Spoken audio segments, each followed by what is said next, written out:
All right, so we're going to finish up section 4.8, and this is going to be on modeling systems of equations. So we're basically going to be doing the same thing we've been doing, but these are going to be the word problems. And again, just doing that, modeling some situations. So what do we have here? We have it costs a particular company $200 to make each computer. It also costs them $12,000 per month to run the business. So if these computers are sold for $500 each, okay, answer the following questions. We're going to let X equal the number of computers made, and Y, X is the number of computers made and sold by the company in a given month. Okay. The revenue is the total money that the company takes in. Write the company's revenue as a function of X. So remember, when we're writing functions, I'm just going to use R for revenue. So R is going to be a function of X. So where do we get the money? Well, it costs $500 each to purchase it. So my revenue is going to be 500X. Okay. So that's what we call our revenue function. The cost is a sum of the fixed costs and the variable costs. So if we go back and read through this, the fixed cost is this $12,000 per month that they have to pay to run the business. So that's the rent, the electricity, whatever, whether they make any computers or not, they have to pay that $12,000 a month. The variable cost is how much it costs to make each computer. So this is my variable cost. So my cost as a function of X is going to be what? 200X plus 12,000. So that becomes what we refer to as the cost function. Okay. The break-even point for this company is where revenue equals costs. So that means the overall profit is zero because the company is neither making any money nor are they ending up losing money or in the red. Okay. So let's find the break-even point using the graphing feature on your calculator.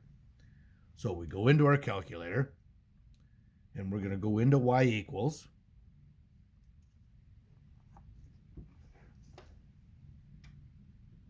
Hopefully we can see this. My revenue is going to be, I'm going to put that in as Y1, so that's 500X. The cost I'm going to put in as Y2, that's 200X plus 12,000. Okay, so that's kind of what these instructions are doing down here. All right, so how do we find this point of intersection? Well, I'm going to write a window first so I can get a decent graph of this thing. All right, well, X is the number of items sold, so I can't sell a negative amount, so I'm going to start at 0.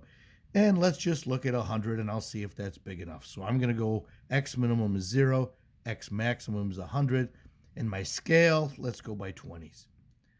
Y in this problem is going to be either my revenue or my cost, so that can't be negative, so I'm going to start at 0.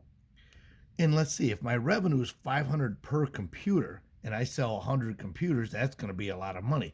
Here, my cost starts at $12,000. So let's go up to $25,000 and see if that's going to be big enough to see a nice graph. I may have to change those. We'll figure it out. And if I'm going to 25,000, my scale, probably good to go by 5,000. And I should get a nice graph. So there's my revenue graph. Okay, because I know that because it starts at 0. And then here's my cost graph. And I know that because it's looking at like it's starting at 12,000. So there's my point of intersection. Okay, so let's find that. So we're going to go second, trace. Okay, number 5. My calculator, again, I need to tell it. It's asking a question. What's your first curve? Okay, curve, we mean equation. So that's my first equation. Just hit enter. That's my second equation. If you want to move over towards the point of intersection, you can. But once you find this point of intersection, we find that to be 40 and then 20,000. Okay, so the system we're solving is basically this. Y equals 500X and Y equals 200X plus 12,000. And we could have solved that algebraically, okay? But we did it here on the calculator. So this intersection point, what does that mean? Well, that means that if the company sells 40 computers, they will break even because their cost and revenue were both equal to $20,000. Okay? So we can put in the dollar symbol here, which means their profit will be 0. Okay? So if the company sells less than 40 computers, they will be losing money. If the company sells more than 40 computers, they will be making money. Okay, so that's really our first modeling problem. Cost and revenue, that's a big one. You're going to see that in a lot of different classes. Okay, all right, so moving on. Okay, here we have some data that relates the birth year and expectancy. And we're going to use this table to answer the following. We're going to let T be the number of years since 1980. Okay, so typically, remember when we're setting these things up, if we want to start at 1980, we let that be year 0. Okay, and then in 1985, that would be 5 years from 1980. 1990 is 10 years. 95 is 15 years. 2000 is 20 years from 1980. And 2005 is 25 years. Okay, so we're going to find, I'm going to pause this while I enter this data into my calculator.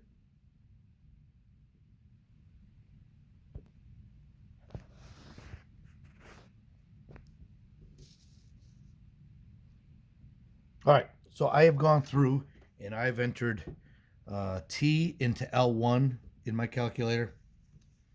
I have put the life expectancy of women in L2 and the life expectancy of men in L3. So now we're going to find a linear equation that fits this. So I'm going to go stat, calculate, linear regression, list 1, comma, list 2. So I'm finding it for women first. So this is y equals 0.117x plus 77.452. Okay, so, and then they want me to put this into y1, so I'm going to go into y1 and put 0.117x plus 77.452.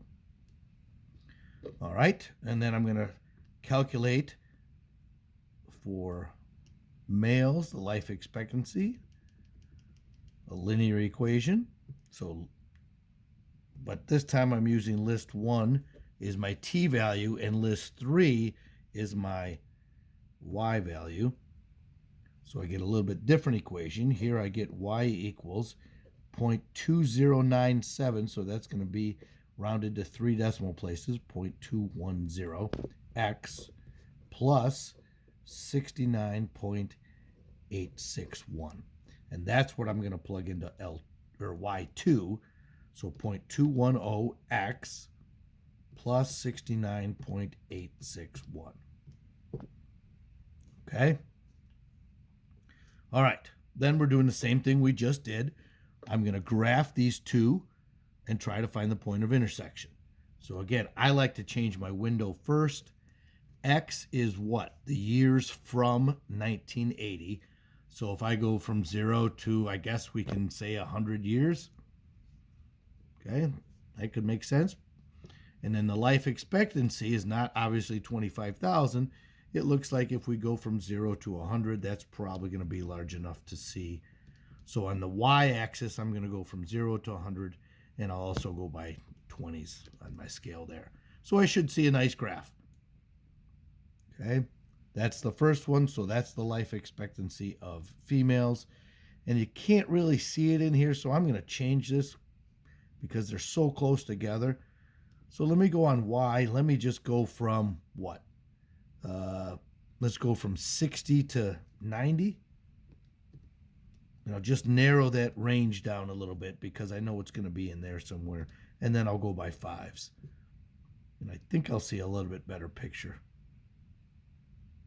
Yeah. And you, again, you wouldn't have to do this, but you can.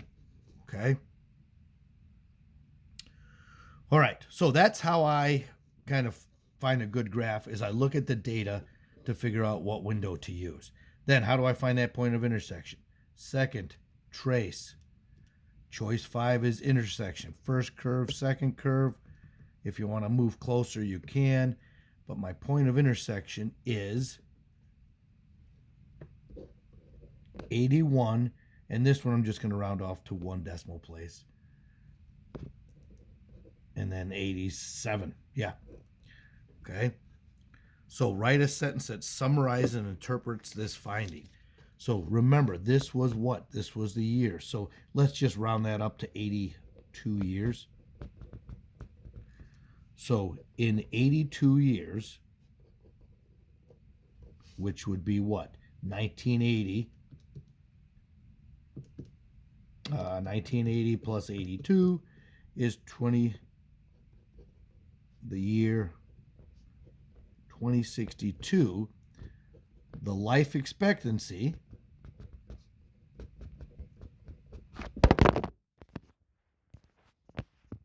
Sorry about that. Hopefully we're still working. Yeah, we look like we're good.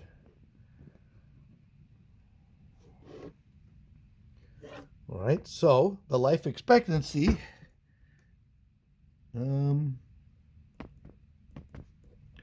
for males and females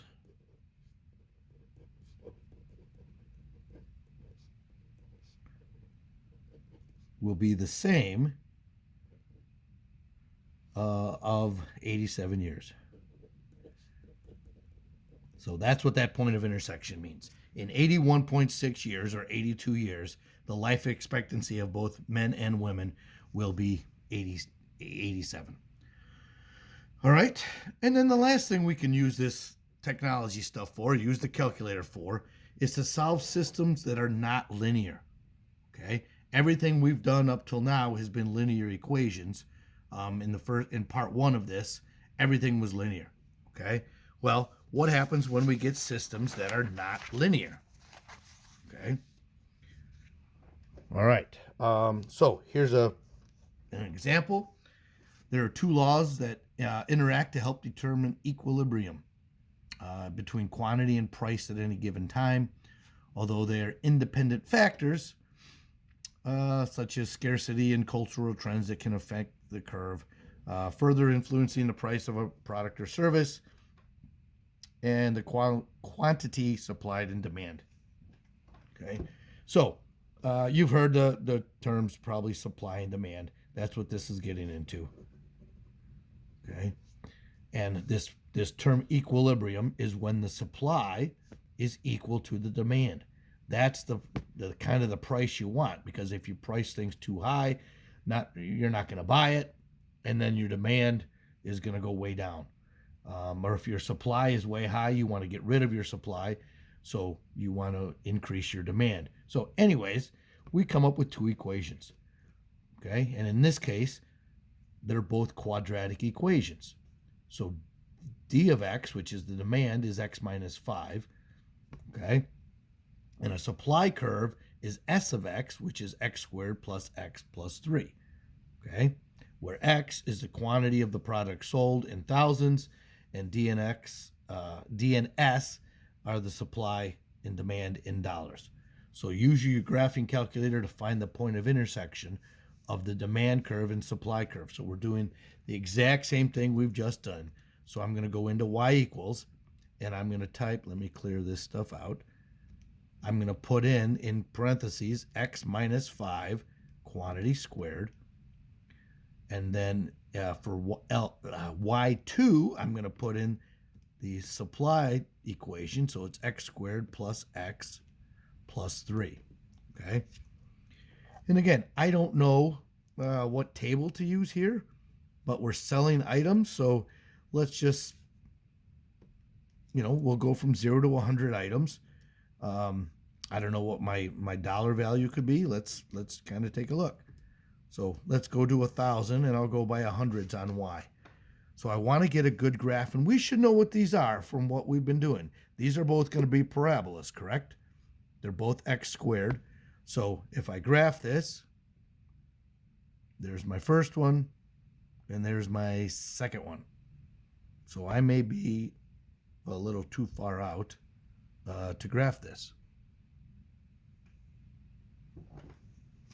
Make sure you guys can see that. Okay, so yeah, I think we're too far out here. Let me, I'm just going to zoom 6. So hit zoom 6. Let's get a standard window. And now I can kind of see that here is my point of intersection. These are very small quadratic equations. So I didn't need to go out so far. So let's just start with zoom 6. Now I can't really see this, so I may want to narrow this down. I think it still makes sense to start at 0 for x because I can't sell a negative amount of items. And then on y, let's just go up to 25 and we'll go by 5s. And I think I'll see a much better picture. So there's my first parabola. There's my second one. And pretty clearly I can see my point of intersection. So that's the point of equilibrium where supply equals demand. Second trace, point of intersection, first curve, second curve, guess. I'm getting 2, 9. Okay, so my point of intersection is 2, 9. Okay, so what does that mean? Well, X is what? The quantity of product being sold. So when we sell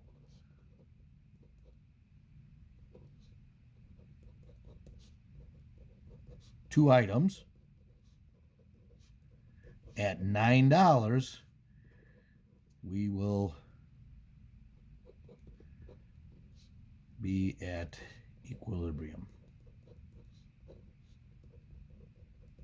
Okay, so that's probably the ideal price we want to sell these things because the supply will equal the demand. Okay? All right, and then there's one more here, kind of the same thing in this concept of supply and demand.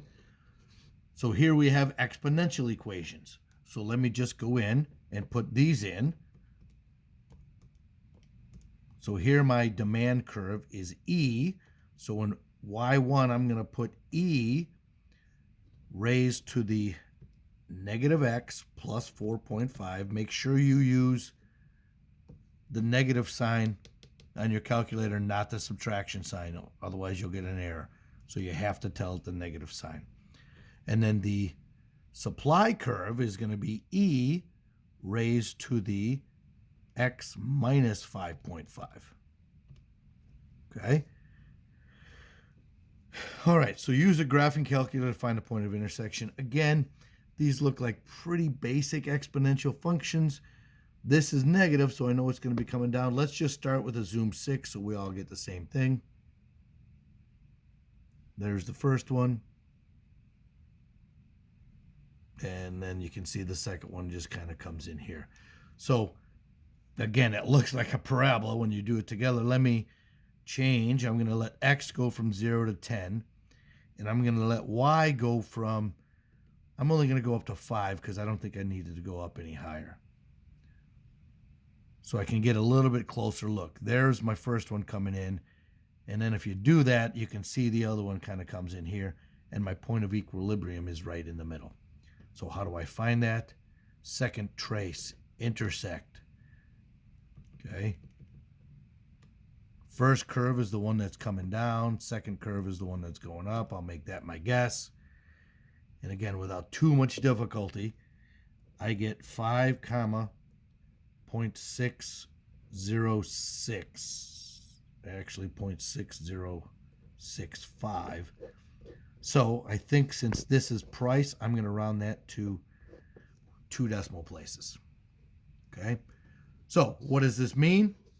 Okay. When I want to sell 5 items, when we sell 5 items, or we will sell 5 items at 61 cents, we will be at equilibrium, which again is the point where